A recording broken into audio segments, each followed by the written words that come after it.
My name is Ethan Mitchell, I'm 32, and I never thought I'd have to fight for the home I worked 6 years to afford. 3 months ago, I left for a work assignment in Singapore. When I returned, my sister Rachel had taken over my $400,000 downtown loft, changed the locks, and was leveraging squatters' rights to legally steal it from me. The sister I'd helped through her divorce had been plotting this theft for months while I was trusting enough to give her emergency keys.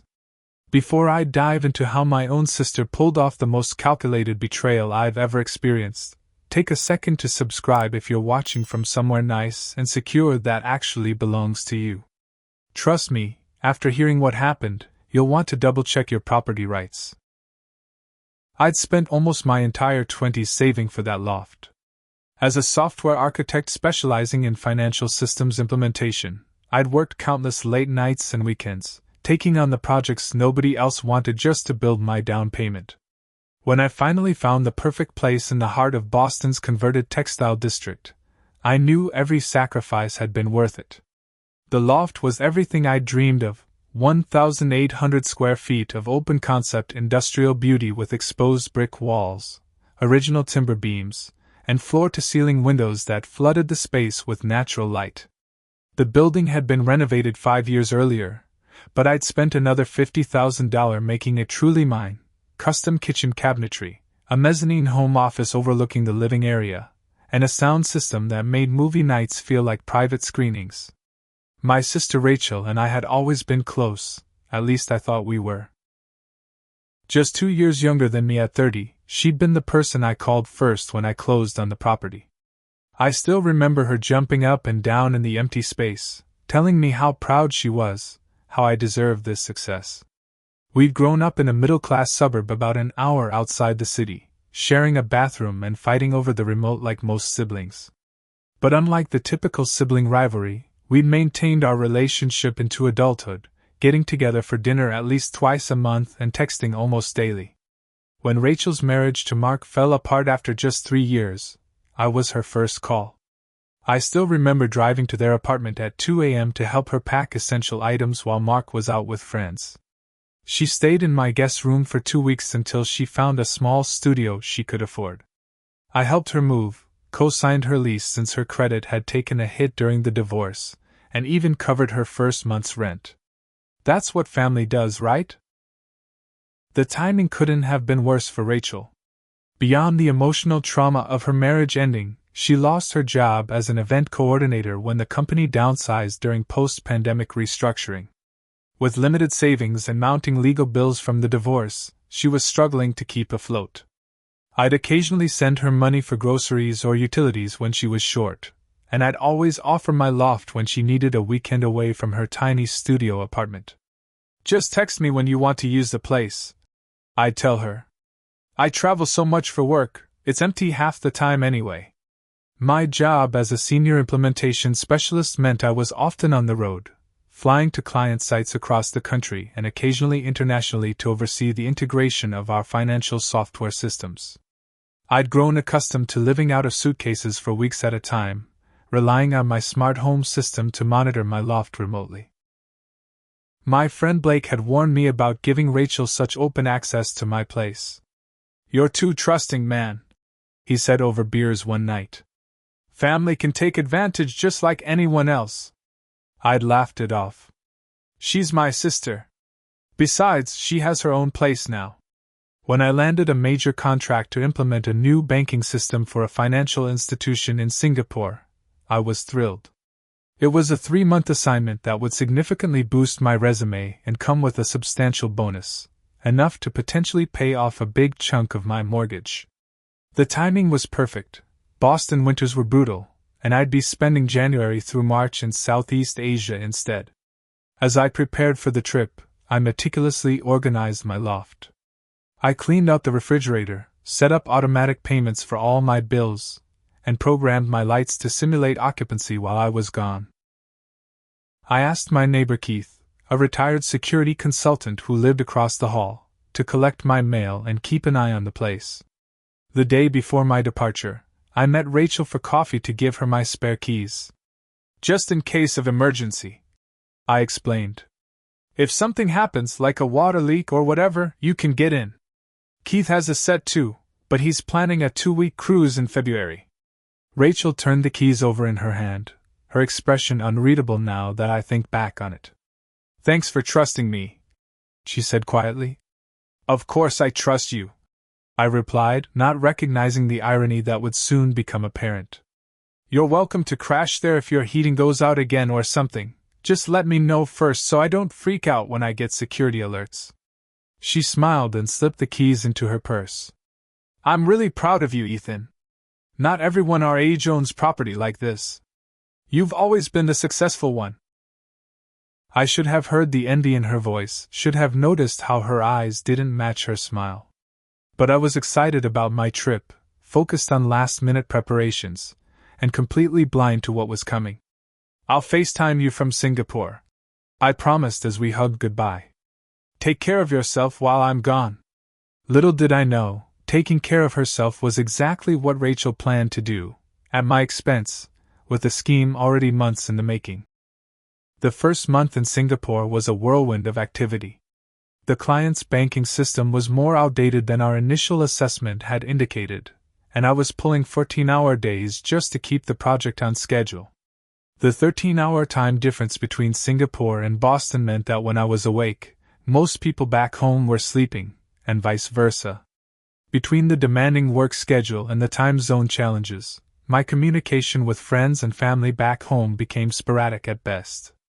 I'd check my security app occasionally, seeing nothing unusual on the cameras I'd installed in the main living area and entrance. What I didn't realize at the time was that Rachel had figured out the blind spots in my security system and was carefully avoiding them. Around week 5, I started noticing some odd patterns. Rachel wasn't responding to my texts with her usual promptness. When she did reply, her messages were brief and vague. When I asked about her apartment hunting, she'd mentioned wanting to move to a better neighborhood.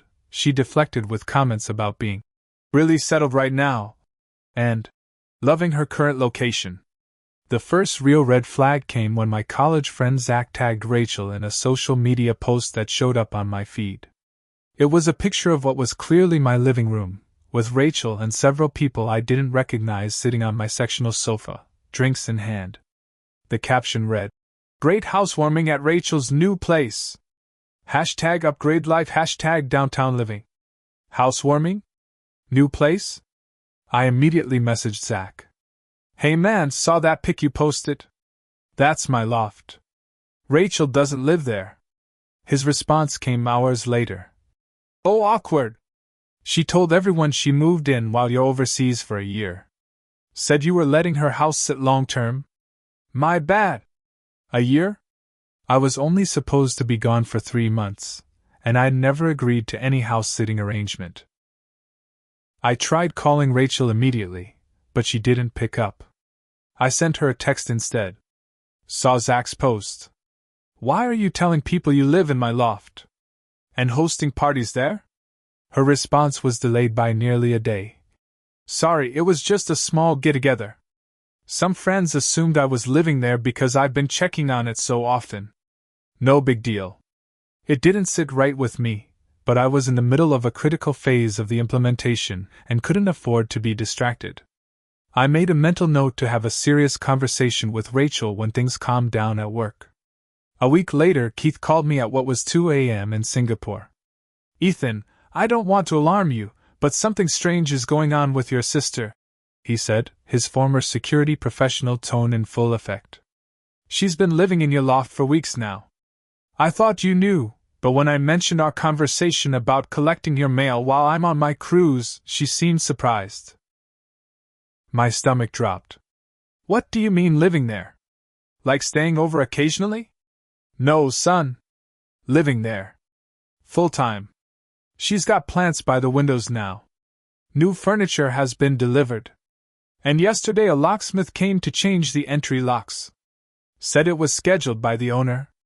I sat up in bed, fully awake now despite the hour. "She changed my locks? Without telling me?" I tried to intervene. Keith continued. "But she showed me a document, looked like a power of attorney or something, saying she had authorization to make changes in your absence. It seemed official, but something felt off. After thanking Keith, I immediately tried calling Rachel again. Straight to voicemail. I opened my banking app and checked my credit card statements, finding charges from a home goods store and a furniture rental company that I hadn't authorized. When I tried to access my security camera feeds, the app showed them as offline. I sent emails to my utility companies and discovered Rachel had contacted them about updating the billing name for ease of payment while the owner is abroad. My mail forwarding service showed a change request had been submitted to redirect all my mail to a P.O. box I didn't recognize. Panic rising, I called my parents, hoping they might have insight into Rachel's behavior. "Oh, she told us you're letting her stay at your place while you're in Asia for the year," my mother said casually. "We thought it was so generous of you, especially after everything she's been through. She seems so much happier now in that beautiful space." "Mom, I'm only in Singapore for 3 months, and I never told Rachel she could live in my loft," I said, trying to keep my voice steady. "She's changed the locks and is telling everyone it's her place now." There was a long pause.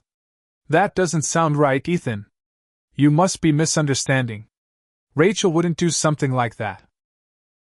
But the evidence was mounting that she absolutely would, and was. When I finally managed to get Rachel on a video call after dozens of attempts, my suspicions were confirmed. She answered from my kitchen island, casually sipping coffee from a mug I'd never seen before. "What the hell is going on, Rachel?" I demanded.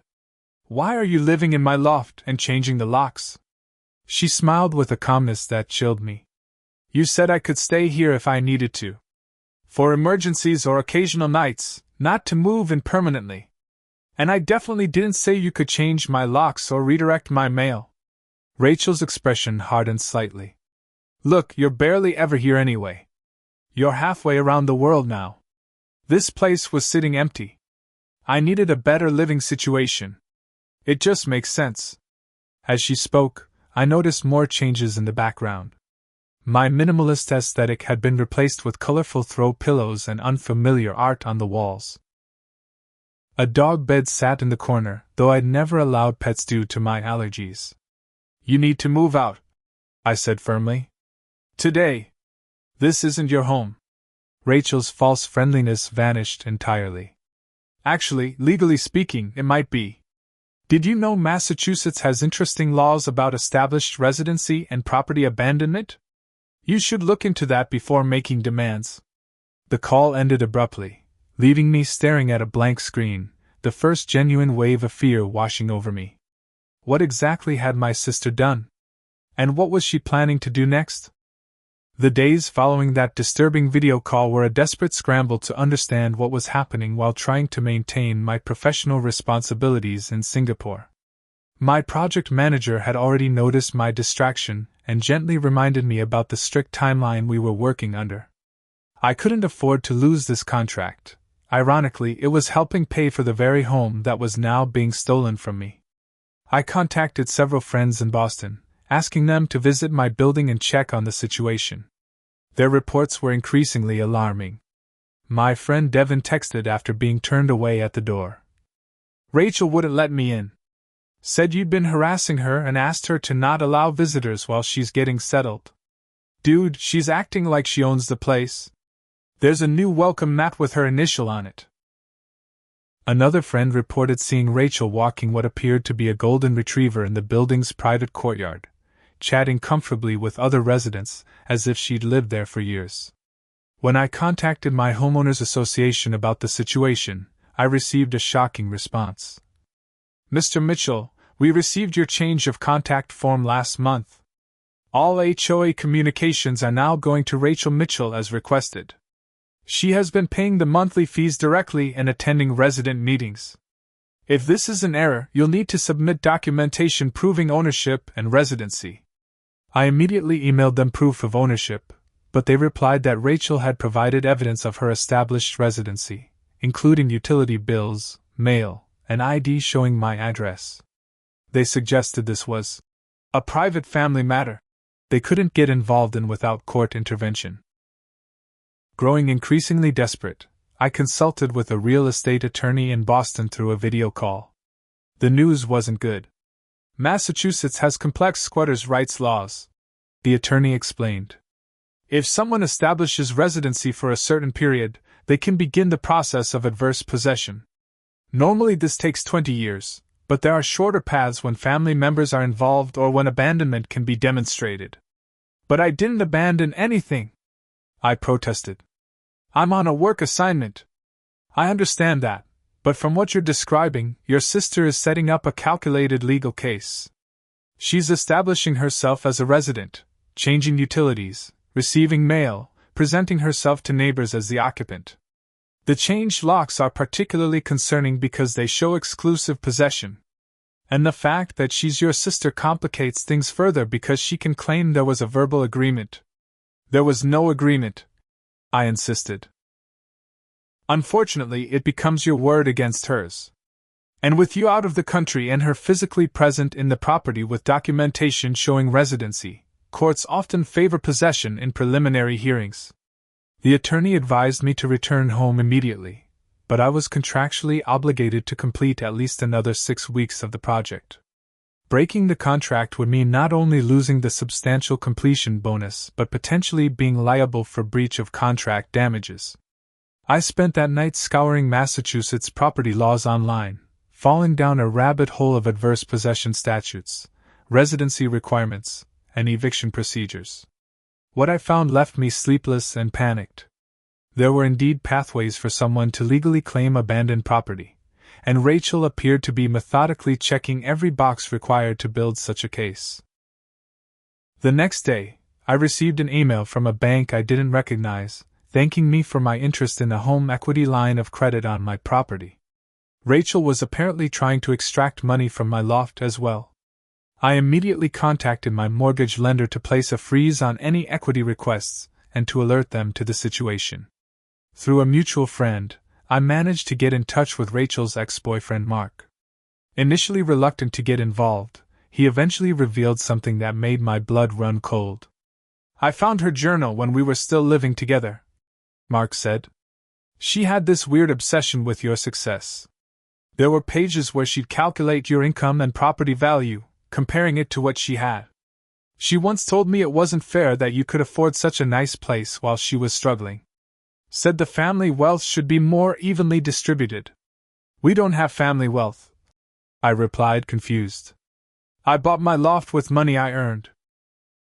Yeah, well, in her mind, it should have been shared. She talked about you hoarding space you didn't need. Last time I saw her, maybe 2 months before you left, she mentioned learning about adverse possession laws for some research project. I didn't think anything of it then. The realization that this had been premeditated, that Rachel had been planning this for months while pretending to be grateful for my help, felt like a physical blow. This wasn't an impulsive decision or a misunderstanding. My own sister had calculated exactly how to legally steal my home while I was unable to defend it. I tried reasoning with Rachel via email, since she'd stopped answering my calls. Rachel, I understand you're going through a difficult time, but this isn't the solution. I've helped you whenever you needed it. Why are you doing this? We can work something out that doesn't involve you taking my home. Her response was brief and chilling. This isn't personal, Ethan. It's just a redistribution of resources. You have more than you need, and I have less than I deserve. The law provides mechanisms for correcting these imbalances. I'm simply utilizing the legal system as it was designed. The coldness of her response left me reeling. Who was this person? How had I never seen this side of her? When I checked social media that evening, I found that Rachel had posted photos of her new place, showcasing renovations she was planning. My carefully chosen furniture had been pushed to one side, replaced with rental pieces in a completely different style. The kitchen backsplash-eyed hand-tiled was covered with peel-and-stick wallpaper. My home office had been converted into what she called a yoga and meditation space. The comments were what hurt the most.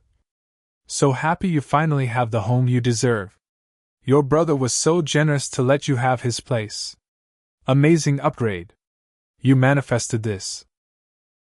She was rewriting the narrative completely, positioning herself as either the rightful owner or the recipient of my extraordinary generosity, depending on who was asking. And people were believing her. When I tried to comment with the truth, I discovered she'd blocked me. My parents remained frustratingly naive about the situation, choosing to believe there was simply a misunderstanding between us.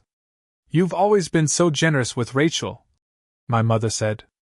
"I'm sure you must have told her she could stay there and just forgotten. You've been under so much stress with this overseas project." As the weeks passed, Rachel's hold on my property strengthened. A friend drove by and reported seeing new curtains in the windows.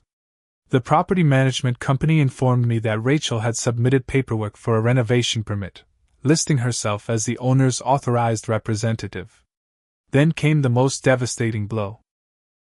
Through legal contacts, I discovered Rachel had begun the formal process of adverse possession, filing initial paperwork claiming I had abandoned the property, and that she had established exclusive, open residency with implied consent. She was actually going to try to legally steal my home. And from 6,000 miles away, with limited resources and divided attention, I wasn't sure I could stop her. By the 6th week of my Singapore assignment, the stress had begun to take a visible toll. I'd lost weight, developed insomnia, and was making uncharacteristic errors in my work. During a crucial client presentation, I completely blanked on information I should have known by heart, forcing my colleague to step in and salvage the meeting. Afterward, my project manager Vivian pulled me aside. "Ethan, you've always been one of our most reliable people, but something's clearly wrong. Your code reviews are coming in late, you look exhausted, and today's presentation." She trailed off, concern evident in her expression. I finally broke down and explained the situation. To my surprise, Vivian was incredibly understanding. "Family crises happen," she said. "But you should have told us sooner. Let's figure out how to manage this while keeping the project on track." While her sympathy was welcome, the reality remained that I couldn't simply abandon the project. The contract included substantial penalties for early termination, and the company had invested heavily in my presence on site. The best Vivian could offer was to bring in additional support to reduce my workload slightly, allowing me a few more hours each day to deal with my crisis back home. Those extra hours quickly became consumed by increasingly disturbing developments. A college friend who lived in my building sent me screenshots from the resident community app showing Rachel introducing herself as the Loft's new occupant. "So happy to join this amazing community. Looking forward to meeting everyone at the rooftop mixer this weekend. P.S. Don't mind the renovation noise coming up, modernizing a few features in this beautiful historic space." Modernizing? It was a gut punch. I'd meticulously preserved the Loft's historic elements, from the original hardwood floors to the exposed brick walls. What was she planning to change? I used my additional free hours to scroll through Rachel's social media, looking for clues. What I found was a complete reinvention of reality. Posts about her downtown loft went back months, predating my trip to Singapore. In one particularly galling post from 6 weeks before I left, she'd shared a photo of my kitchen with the caption, "Scouting my future home. Can't wait to put my stamp on this place." She'd been planning this even as she was accepting my financial help and emotional support. The most shocking discovery came through my neighbor Keith, who had returned from his cruise. "Ethan, I don't know how to tell you this, but Rachel hosted what she called a housewarming party last weekend. There were at least 30 people here. I tried to talk to her about it, and she introduced me to everyone as my sweet neighbor who's been so supportive of my new beginning. She's created an entire fictional narrative around how she acquired your place." "Did she say anything about me?" I asked, dreading the answer. "She told people you'd decided to relocate permanently to Asia for career opportunities and had generously offered her the loft since she'd been going through such a difficult time. Some people were toasting you for your generosity in absentia." The audacity was breathtaking. While I was working 16-hour days to afford mortgage payments on the property, Rachel was literally hosting parties to celebrate taking it from me. My breaking point came when I managed to access my cloud storage and found hundreds of new photos automatically uploaded from my home computer, which Rachel was now apparently using.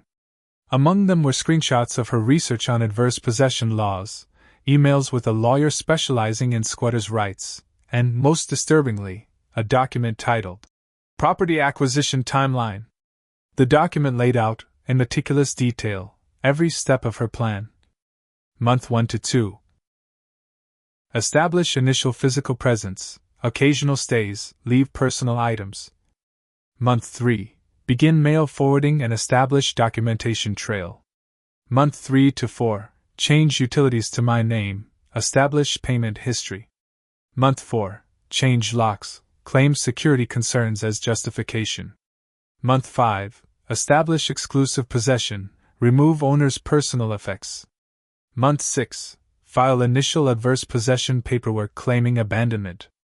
Month 7 to 8. Seek temporary restraining order if owner attempts to harass or evict without proper procedure.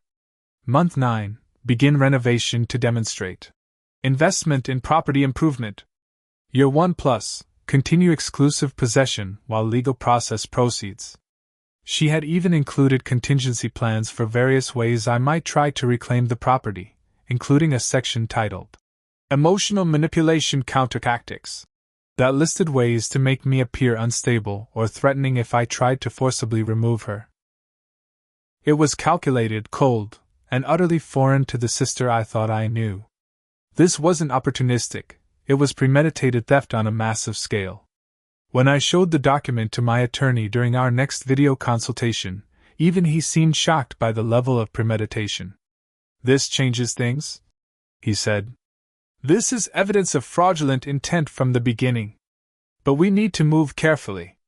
If she realizes you've accessed these documents, she might accelerate her timeline or take more drastic measures." The legal consultation confirmed my worst fears. Rachel had indeed begun formal adverse possession proceedings, claiming I had abandoned the property, and that she had established open, notorious, exclusive, and continuous possession with implied consent. She had utility bills, mail, and even her driver's license showing my address. She had statements from neighbors attesting to her residence there. And most damning, she had used my emergency keys, which could be construed as implied consent for her entry and ongoing presence. To make matters worse, she'd enlisted the help of a boyfriend I'd never met, a paralegal at a property law firm, who was guiding her through the process and had moved in with her. They were building a paper trail suggesting they were establishing a family home together, which could further complicate eviction proceedings. When I finally reached my parents again, desperate for their support, I was met with confusion and resistance. "Rachel says you're harassing her," my father said sternly. "She showed us all the messages and calls. She says you told her she could stay there indefinitely while you built your career in Asia." "Dad, that's completely false. I'm only here temporarily. The loft is my home." "Then why is her name on the utility bills? Why does she have all these documents showing it's her residence?" She wouldn't lie about something like this, Ethan. The realization that Rachel had successfully manipulated even our parents against me was the final straw. I ended the call and collapsed onto my hotel bed, overwhelmed by helplessness and betrayal.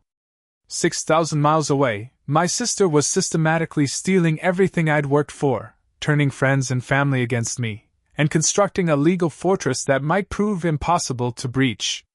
That night, I received an email from Rachel, the first direct communication she'd initiated in weeks.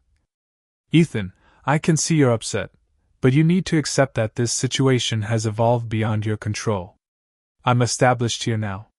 The community knows me. I've improved the space in ways you never would have. Rather than continuing this unpleasant conflict, I'm prepared to offer you a solution.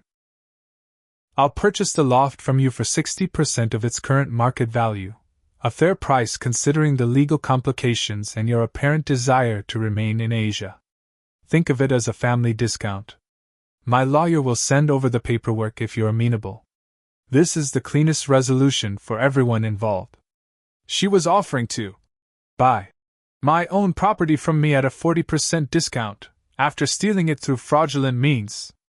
The breathtaking entitlement and manipulation left me physically ill.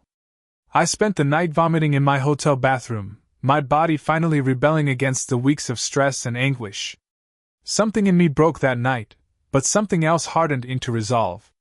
This wasn't just about property anymore. It was about justice, boundaries, and refusing to be victimized by someone who had calculated exactly how to exploit my trust. I needed to fight back, not just reactively, but with the same level of strategic planning Rachel had employed against me. As dawn broke over Singapore, I made a decision. I would not let her win. Whatever it took, I would reclaim what was rightfully mine. The morning after my breakdown, I stared at my haggard reflection in the hotel bathroom mirror and barely recognized myself. Dark circles shadowed my eyes. I'd lost at least 15 pounds, and my usually neat appearance had given way to several days' worth of stubble and disheveled hair. This couldn't continue.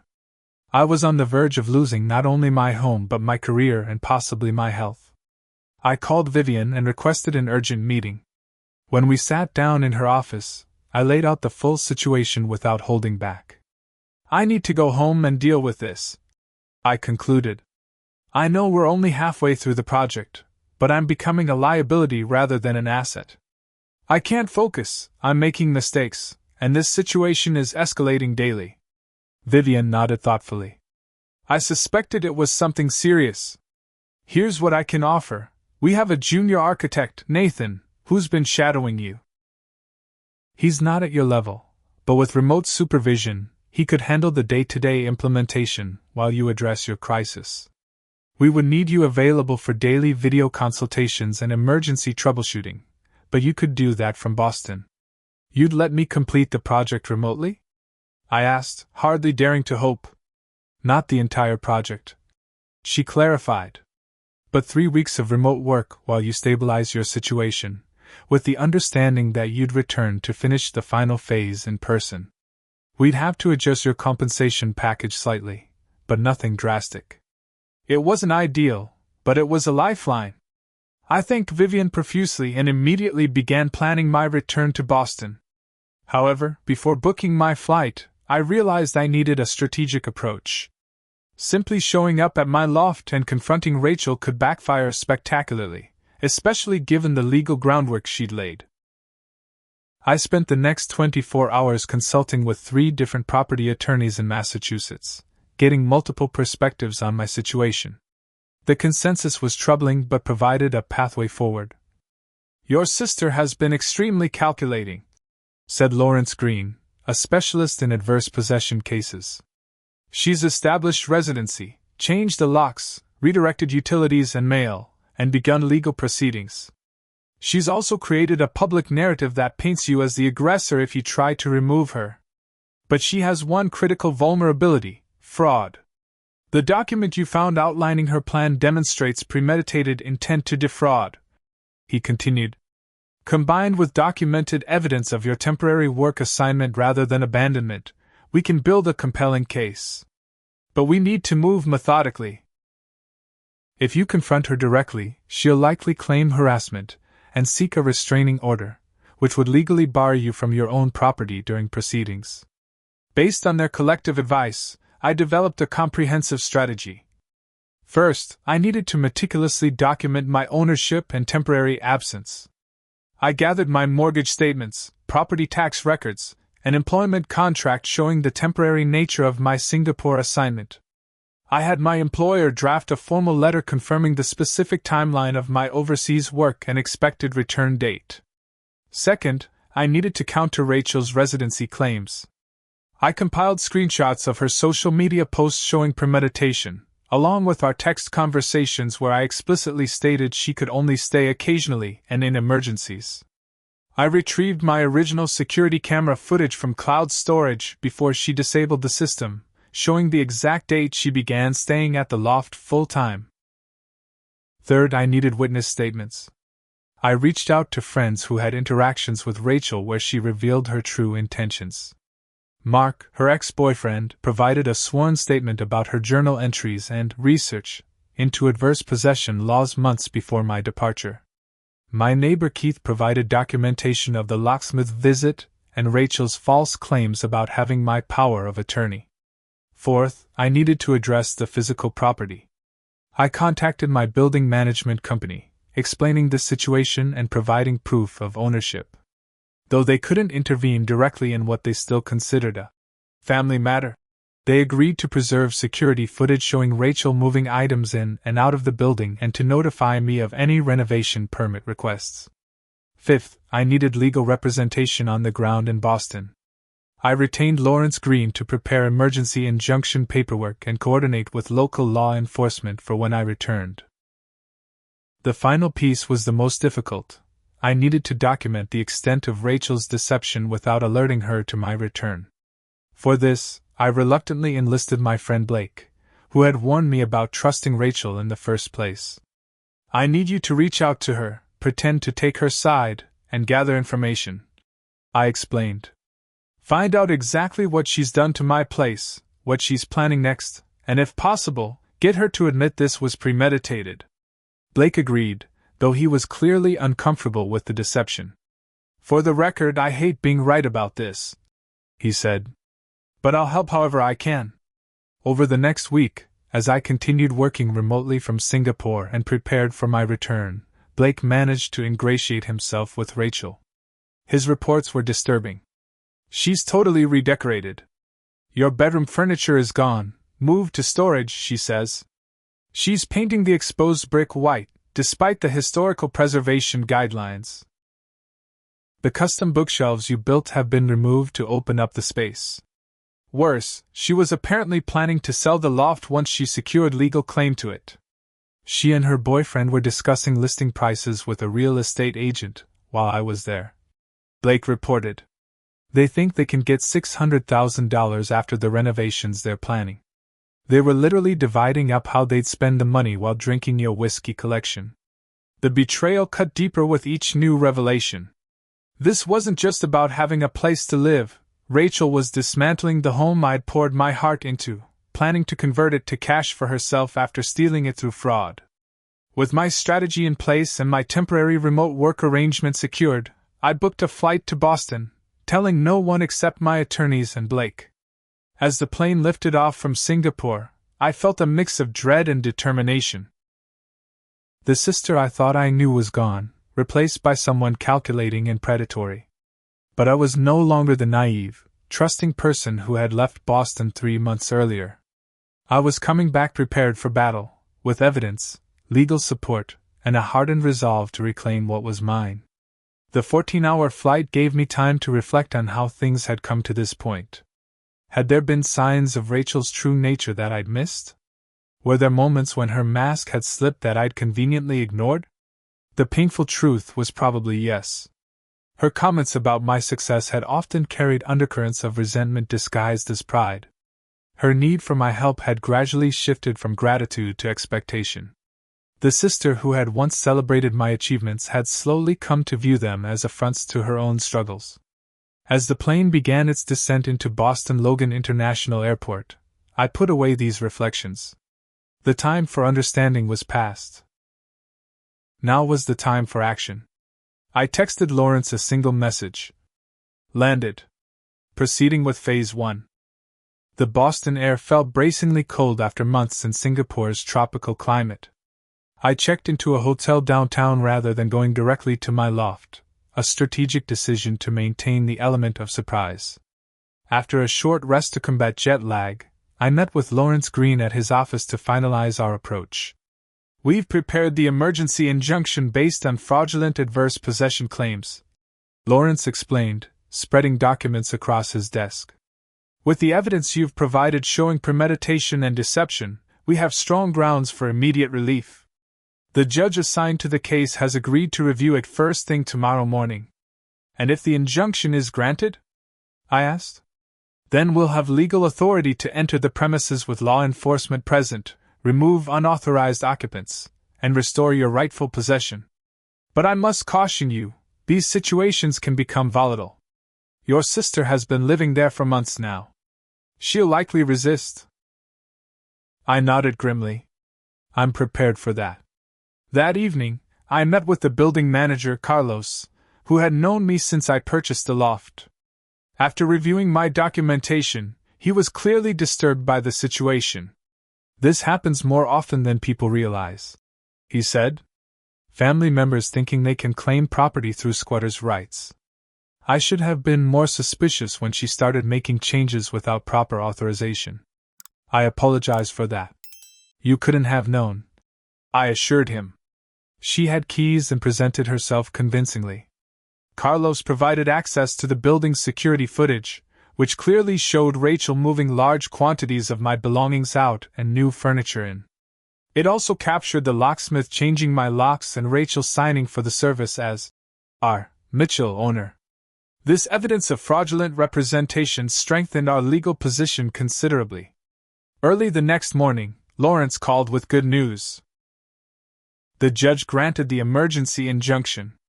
We have police support scheduled for noon today. They'll meet us at the building. Before the confrontation, I made one final preparation. Based on Blake's intelligence, Rachel and her boyfriend typically went to brunch on Friday mornings, returning around 1 p.m. This would give us access to the loft without immediate confrontation, allowing me to document its condition before they returned. At 11:45 a.m., I met Lawrence, Carlos, and 2 police officers outside my building. After reviewing the court order and my identification, the officers confirmed they would intervene if necessary to enforce the injunction. We prefer these situations resolved peacefully, the senior officer explained. But we'll ensure court orders are followed.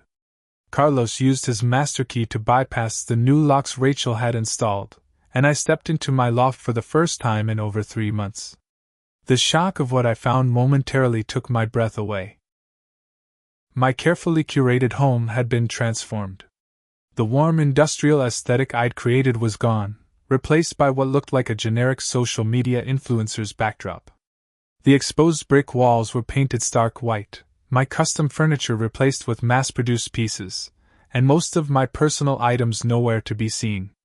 Document everything, Lawrence advised quietly, noting my distress. Take photos of all changes and missing items. For the next 40 minutes, I methodically photographed every alteration, every missing fixture, every sign of my erased presence. In my home office, now converted to a content creation studio, with ring lights and backdrops, I found financial documents Rachel had printed, including applications for home equity loans against my property and consultations with realtors about selling prices. Most disturbingly, I discovered a folder labeled Ethan Contingencies, containing printed scripts for how to respond if I contested her possession, including dialogue designed to make me appear threatening or unstable to law enforcement. He's been increasingly erratic since moving abroad. I'm concerned about his mental state. He's threatened me when I refused to give up my home. The calculated nature of the deception was staggering. This wasn't opportunistic, it was methodical psychological warfare against her own brother. At approximately 12:50 p.m., the building's security system alerted us to Rachel's key fob being used in the lobby. Moments later, I heard voices in the hallway, Rachel and a man I assumed was her boyfriend. Remember, Lawrence murmured. Stay calm regardless of provocation. Let me handle the legal aspects. The door opened, and Rachel stepped inside, laughing at something her companion had said. When she saw me standing in the living room, the laughter died instantly. For a brief moment, shock and something like guilt flashed across her face before her expression hardened. What are you doing here? She demanded, her boyfriend stepping protectively beside her. You can't just break in. This is my home. No, Rachel, I said quietly. This is my home. Always has been. I nodded to Lawrence, who stepped forward with the court documents. Ms. Mitchell, I'm Lawrence Green, your brother's attorney. This is an emergency injunction ordering you to vacate these premises immediately due to fraudulent adverse possession claims. These officers are here to enforce the order. Rachel's boyfriend, a slick-looking man in his early 30s, quickly assessed the situation. You can't do this. We have established residency. There are proper legal channels for eviction. Actually, Lawrence continued, the court has reviewed evidence of premeditated fraud, including documented plans to illegally seize this property. This isn't an eviction, it's the enforcement of existing ownership rights against fraudulent claims. Rachel's composure cracked. You went through my private files? That's illegal. They were stored on my client's personal computer, which you were using without authorization. Lawrence replied calmly. Additionally, we have documented evidence of your locksmith fraudulently claiming to work for the property owner, utility accounts established through misrepresentation, and social media posts dating months back showing premeditation. The officers stepped forward. Ma'am, you need to gather essential personal items and vacate the premises as ordered by the court. You'll have supervised access tomorrow to remove additional belongings that are legitimately yours. Rachel turned to me, her expression morphing from anger to a calculated vulnerability I now recognized as manipulation. Ethan, you can't do this to me. I'm your sister. I needed a place to stay.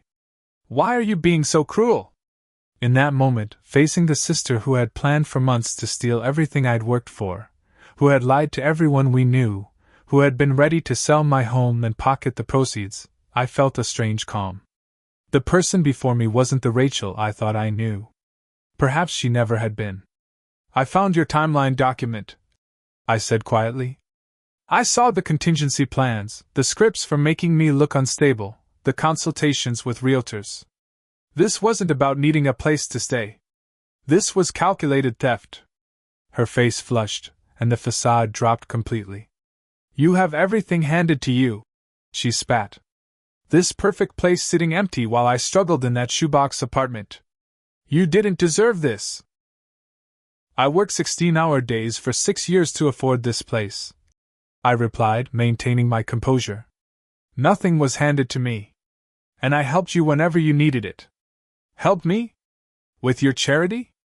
Your condescending handouts? You loved playing the successful big brother while I was failing at everything. Her boyfriend tugged at her arm, whispering urgently, clearly concerned about what she might admit in her anger. But Rachel was beyond restraint. You're so naive, she continued, laughing bitterly. You think people succeed through hard work? It's about taking opportunities. This was mine. If you hadn't found those documents, I would have owned this place free and clear within a year. The system is designed for people who know how to use it. The officers exchanged glances, clearly uncomfortable with the family drama unfolding but also recognizing the confirmation of fraudulent intent. Ma'am, the senior officer interjected firmly. You need to collect essential items and leave now. This isn't negotiable. For the next 20 minutes, Rachel and her boyfriend gathered clothing and personal items under supervision. Her venomous glares contrasted sharply with his whispered legal advice, clearly trying to damage control the situation. As they prepared to leave, Rachel turned to me one final time. This isn't over. Family doesn't do this to family. You're right about one thing, I replied. This isn't over. The criminal fraud charges haven't even been filed yet. After they departed, escorted from the building by the officers, I stood in the altered space that had once been my sanctuary. The relief of reclaiming my property was tempered by the devastation of what had been lost, not just in physical terms, but in trust and family bonds. Carlos arranged for immediate lock changes, and Lawrence confirmed that a restraining order would be in place by evening, legally preventing Rachel from approaching the property or contacting me. You should know, Lawrence said before leaving, that based on what we documented today, you have grounds for substantial civil damages beyond just recovery of possession.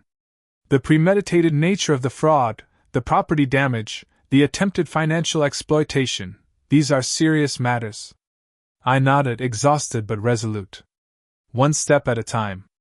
First, I need to secure what's left of my home. After everyone left, I walked through each room, cataloging what remained and what had been taken or altered. The white paint could be removed from the brick with special treatments. Furniture could be replaced. But the sense of violation and betrayal would linger far longer than any physical damage. As evening fell over Boston, I ordered delivery food and sat on an unfamiliar couch in what was legally my home but no longer felt like it. My phone buzzed repeatedly with messages from friends and even my parents, who had apparently heard Rachel's version of events.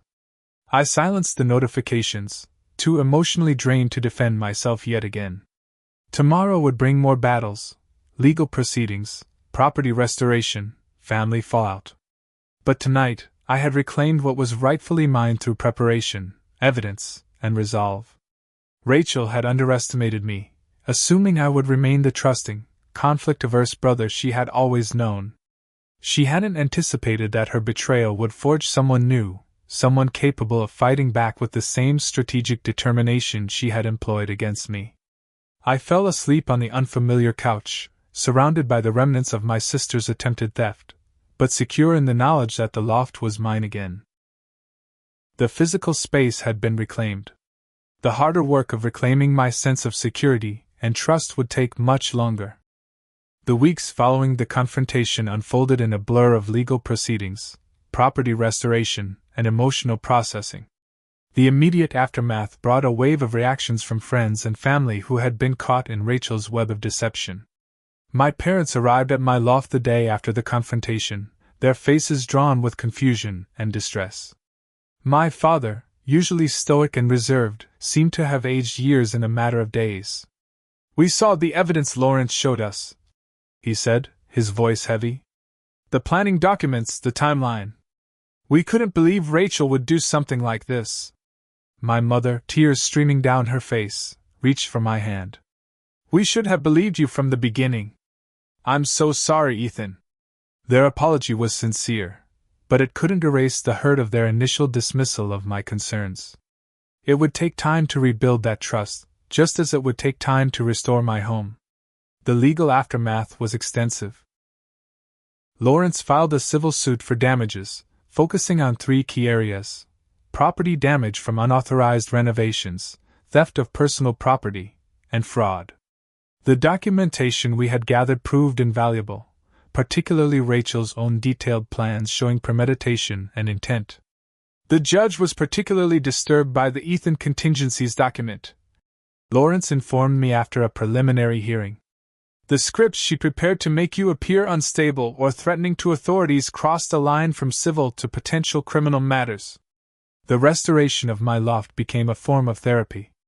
I hired specialists to carefully remove the white paint from the exposed brick, revealing the warm terracotta tones I'd loved. I replaced the furniture Rachel had removed, though many of my most personal items, family photos, collectibles from travels, even my grandfather's watch, were never recovered.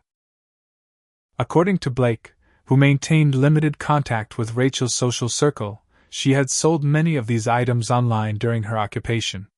The financial impact was substantial. Beyond the restoration costs, I had missed the completion bonus from the Singapore project due to my early return, though Vivian had generously arranged for me to receive a partial amount in recognition of my remote work to transition the project. The legal fees mounted quickly, and though the court eventually ordered Rachel to pay damages, collecting from someone who had few assets proved nearly impossible. The most painful aspect was the fracturing of relationships. Friends who had been deceived by Rachel's narrative struggled to reconcile what they had believed with the truth that emerged.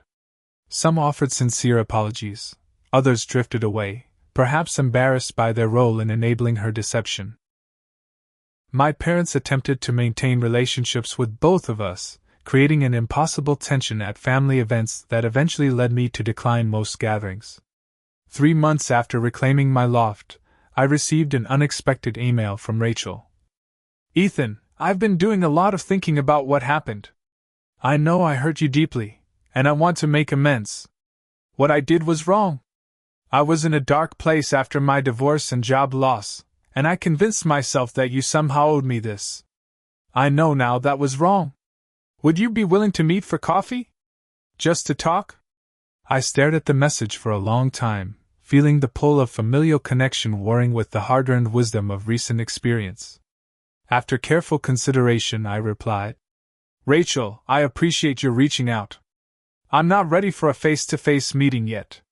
The harm you caused wasn't just to our relationship but to my home, my finances, and my trust in people. Any reconciliation would require not just acknowledgement but concrete actions showing true accountability. I hope you're getting the help you need to understand why you did what you did. Her response came quickly. I understand. But family is family. We should be able to move past this. That phrase, family is family, crystallized something I had been struggling to articulate. Family connections don't justify exploitation or abuse. Being related doesn't grant immunity from consequences. Sometimes, the healthiest family boundaries are the strongest ones. I never replied to that email. Instead, I focused on rebuilding my life with clearer boundaries and a more discerning approach to trust. I installed an advanced security system in my loft, updated my will and legal documents to explicitly exclude Rachel from any future claims, and began working with a therapist to process the betrayal trauma. The civil case concluded 8 months after the confrontation, with the court awarding me substantial damages that would likely never be paid in full. Rachel had moved to another state, apparently following her boyfriend to a new job opportunity. Through mutual connections, I learned she occasionally still told a version of events where she was the victim of my overreaction to her temporary stay at my place. The experience fundamentally changed how I viewed relationships and property. I became more cautious about who I allowed into my personal space, more explicit about boundaries, and more attentive to subtle red flags I might have previously dismissed. These weren't changes I regretted. They were necessary adaptations to a world that had revealed itself to be more complicated than I had believed. 1 year after reclaiming my loft, I hosted a small gathering of the friends who had stood by me through the ordeal. As we enjoyed drinks on my restored rooftop deck, Blake raised his glass in a toast. To Ethan, he said, who learned the hard way that sometimes the people closest to us can cause the deepest wounds, but who didn't let that destroy his capacity for friendship with those who deserve it. His words touched something profound in me. The betrayal had changed me, but it hadn't broken me. I had lost a sister but gained clarity about the importance of chosen family, the people who earn our trust through consistent respect and genuine care. The most valuable lesson from the experience wasn't about property laws or security systems, though those were important. It was about the balance between openness and boundaries, between generosity and self-protection. I could still be kind without being naive, still help others without making myself vulnerable to exploitation. My loft was fully restored now, though with subtle differences that reflected my evolution. The space was still warm and welcoming, but the security system was state-of-the-art. I still hosted friends regularly, but my home office remained private, with important documents secured. I had installed new bookshelves to replace those Rachel had removed, filling them with volumes on property law, psychology, and rebuilding after betrayal, knowledge hard-won through experience. As my guests enjoyed the evening, I took a moment alone by the windows overlooking the city lights. The pain of Rachel's betrayal would always be part of my story, but it no longer defined my present or my future. I had reclaimed not just my physical space but my agency, my boundaries, and my ability to trust my own judgment. The loft was mine again, not just legally, but in the deeper sense of feeling like home. And I was mine again too, changed but whole, wiser but not hardened against connection. Some lessons come at a tremendous cost, but their value lies in how we integrate them into our lives moving forward. Have you ever had someone close to you betray your trust in a significant way? How did you handle rebuilding after that experience? I'd love to hear your stories in the comments below. And if this account helped you think about protecting your own boundaries or property, please hit that subscribe button and share this video with someone who might benefit from it. Remember, sometimes the most important protection isn't in our legal documents, but in our willingness to see clearly and act decisively when something feels wrong. Thank you for listening to my story, and I wish you security in all the places you call home.